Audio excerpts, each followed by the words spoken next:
Got a 2011 Nissan Altima, 189,000 miles, 85 degrees or above. It is going into a limp mode after about an hour of driving.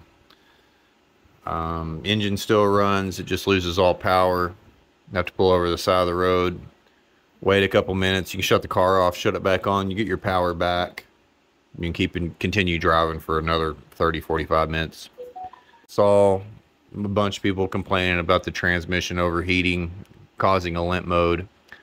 I'll post a video. I didn't get any check engine lights. It's limp mode and slowing down. Limits how much I can shift down. Earlier when I was at 75, it was slowing down and I couldn't shift from 6th down to 5th to pick up speed to get back up to my set point. It just kept slowing down. Like right now I can't shift to 3rd. Should be able to get up to about 4,000 RPM or so. Really low power. But I don't have any indications, no codes. If I slow down, kick it into 1st, rev up, it automatically shifts for me. I got it in manual. Won't let me go past 3,000 RPM. Definitely a limp mode, but I don't have any notification anywhere saying it's going to limp mode. Change the fluid, change the filters, and I'm going to add an external cooler. See if I can get it to quit shutting down on me.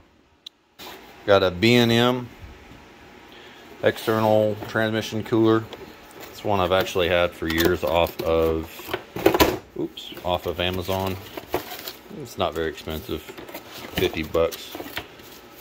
Ooh, sticker. Then let's see here.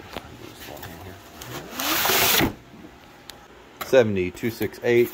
There's your dimensions. 11 by 7 1/4, 3/4 inches thick. 13,000 BTU. I don't know if that makes a difference to anybody. Comes with attachment hardware. Some barb fit. Don't look like the barb fittings I need. I might have to go get some. And some 3/8 transmission line. Should be about 5.5 quarts.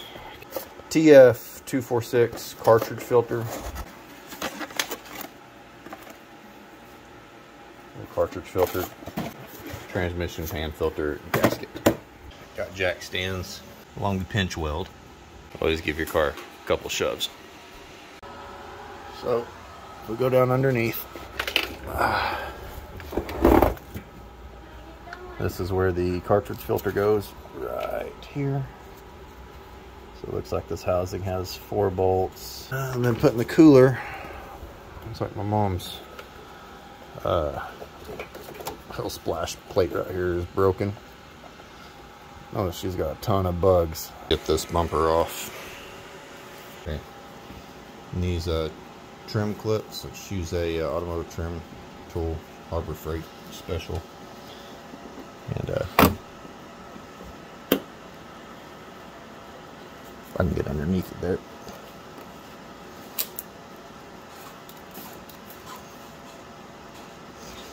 These things are old and brittle.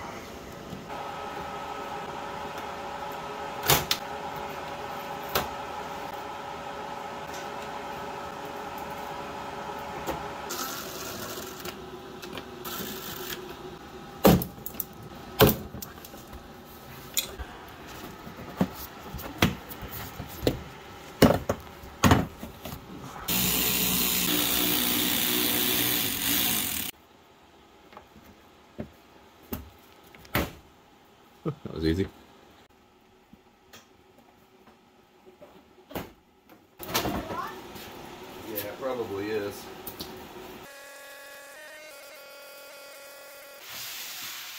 Starting up here.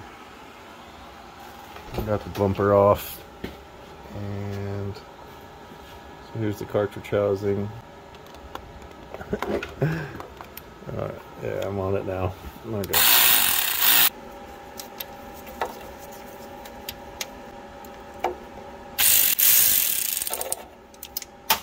Got it. There we go.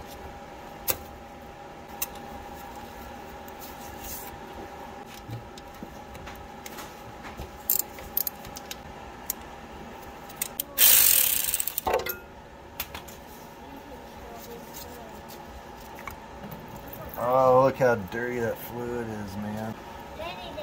This fluid's supposed to be bright pink, red. And it is ugly burnt. Where am I hitting? Something right back here is hitting. Oh. Okay, so just tilt it down. All that flange, that bolt is hooking on it. Okay.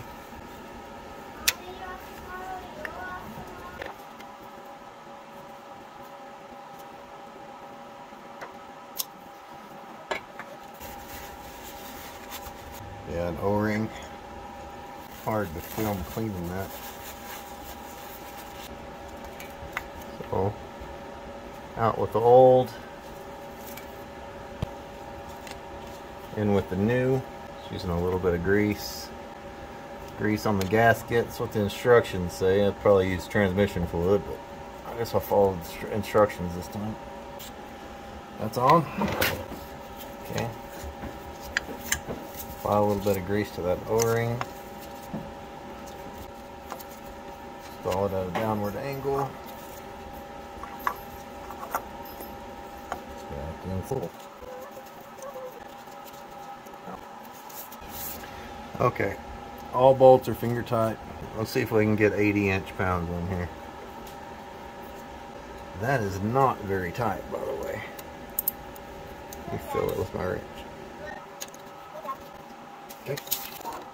Alright.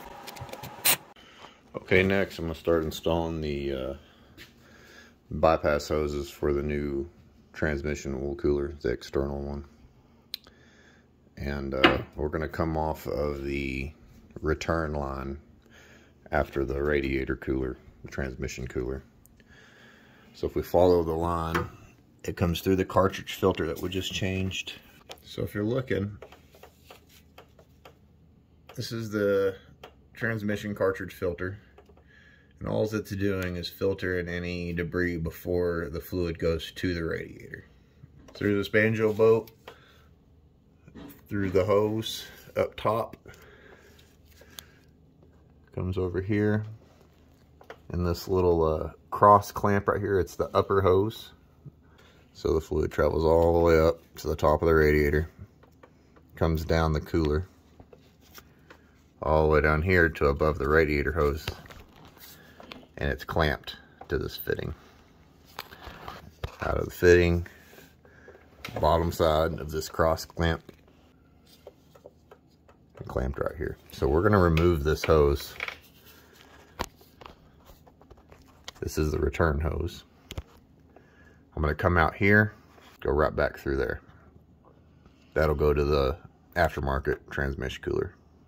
Then we'll just come back with it, clamp it onto this one. A little can of transmission flush, cooler flush. I'm going to go ahead and take off the upper hose and flush the transmission cooler from the top of the radiator down, out, have this hose off, flush these lines, make sure they're clear.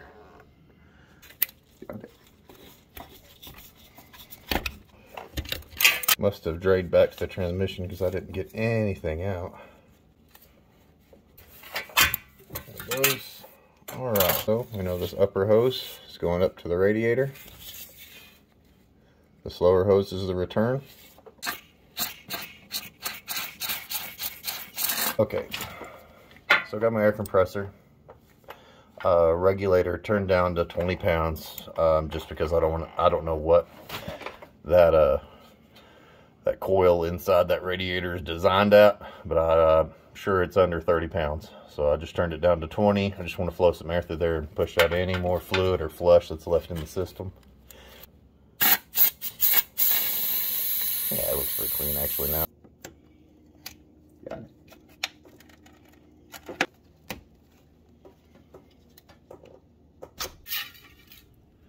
About right there. So I'm mounting it right here underneath this front bumper frame rail. Top nozzle's pointing up. So right here under this frame rail bumper is where the vent is on the plastic bumper itself.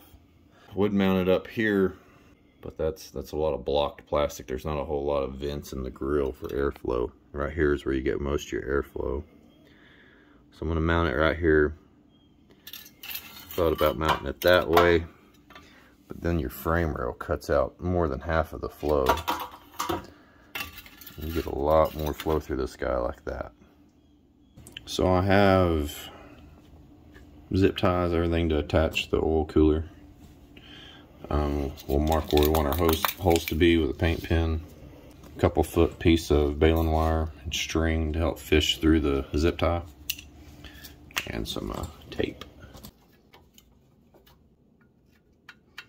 Let's only do about 3 or 4 inches of wire because I just need enough to push the string through, then I'll grab the string. I don't know why I was thinking 2 foot of wire. So we're gonna slowly work that in there. I can feel it on the other side. There we go. So you have to feed the zip tie flat. Widening out that hole helps a big whole lot. Boom. Alright, there's one. Try to be gentle because of those AC coils. You don't want to cut that aluminum. Our hole that we made.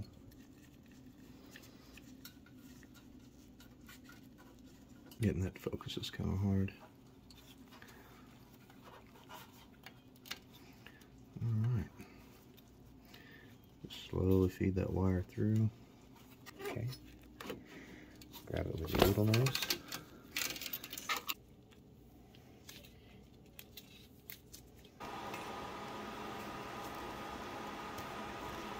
See, I'm pulling it through with the string right here.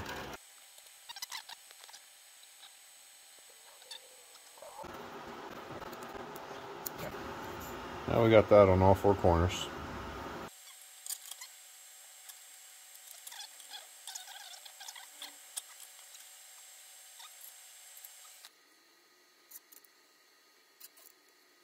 Okay. I'm gonna cut these. I don't want to cut them flush because I do want, in case these little cheap zip ties skip a tooth or two, they still have something to bite on. I'm gonna run through that hole in the radiator core support so we don't get the extra clamp material into the AC coil. Oh, that's good. Okay, right through there.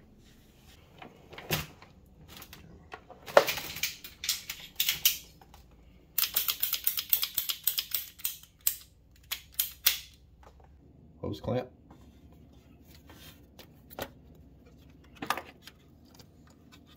I went and picked up some more transmission cooler line, Duralast part number 50280, called TOC hose, but it says transmission cooler line 3/8.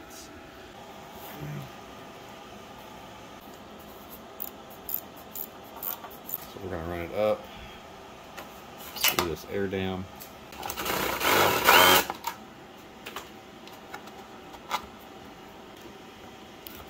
See if that's gonna work there. That looks pretty good. That's really what I'm worried about. I want this 180 looped to be supported where it won't kink. Right. It's coming down out of that hole I just drilled. Going in.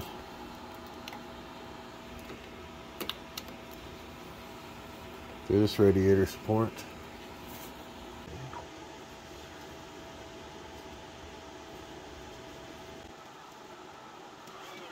There's your cooler hose that goes to the top of the radiator. Fluid comes down this side panel, comes out right here at the bottom. That's where I tied in my 3/8 hose. Go to the cooler. Goes through the radiator core, right here. Up along the AC condenser into the cooler. Travels across. Comes out right here of the cooler, right there, through that hole that was already in, across, down. I did have to drill a hole in this little thin plastic, brought it back down, joined the other hose going through the radiator core. Comes through the other side. And then is clamped right back on. Now it's time for the pan.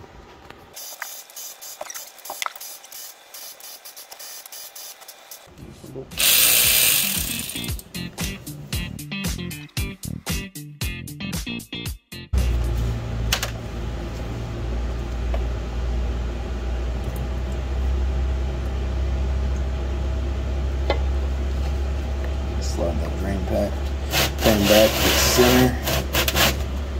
And we can allow the valve body to drip. Nice. Transmission filter is held in by 3 10mm screws.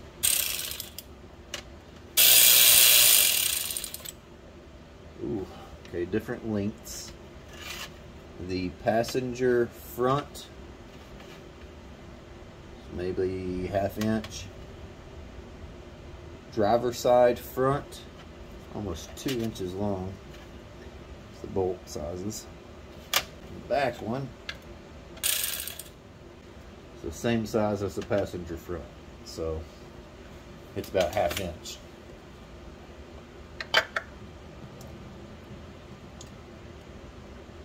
There's an O-ring, came off with the filter. Looks like it might check, make sure it doesn't get stuck up in there on yours. Some more magnets. Yeah.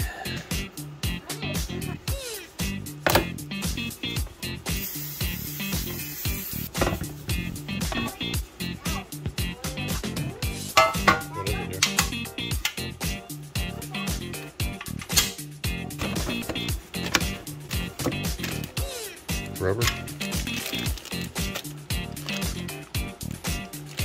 The O-ring.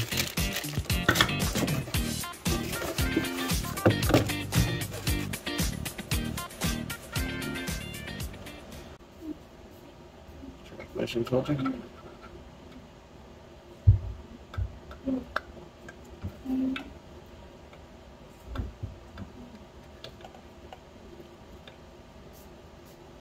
Short bolt. Long bolt.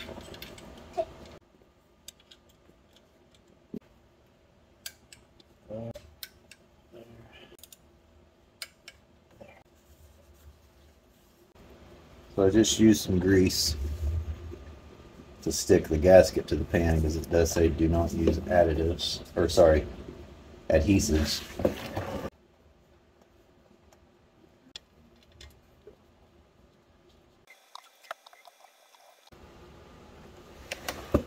Oh, you go to my tool set and hand me a 3/8 ratchet, please. This? The medium ratchet.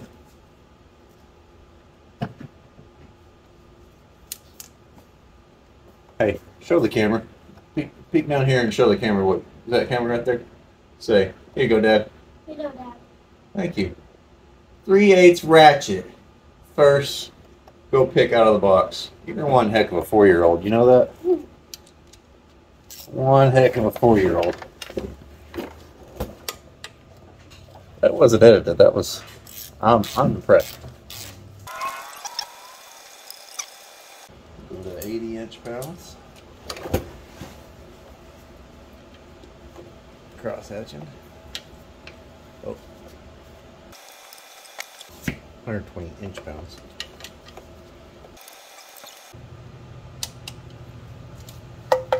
That's it.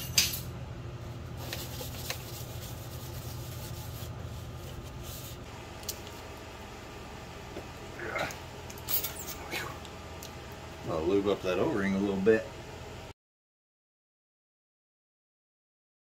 That's what that fluid's supposed to look like. What? So let's start off. Everybody says 5.5 quarts. That's what we'll start at. We'll lube this O-ring up a little bit. Everything back on.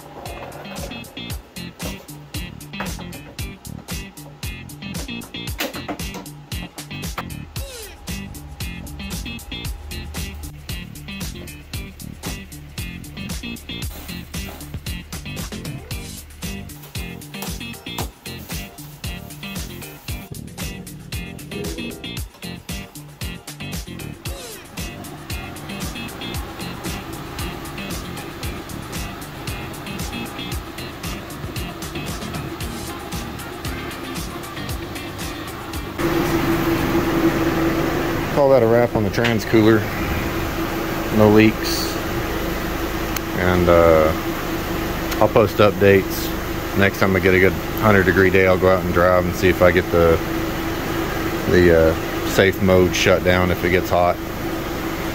But hopefully it doesn't this time. Adios.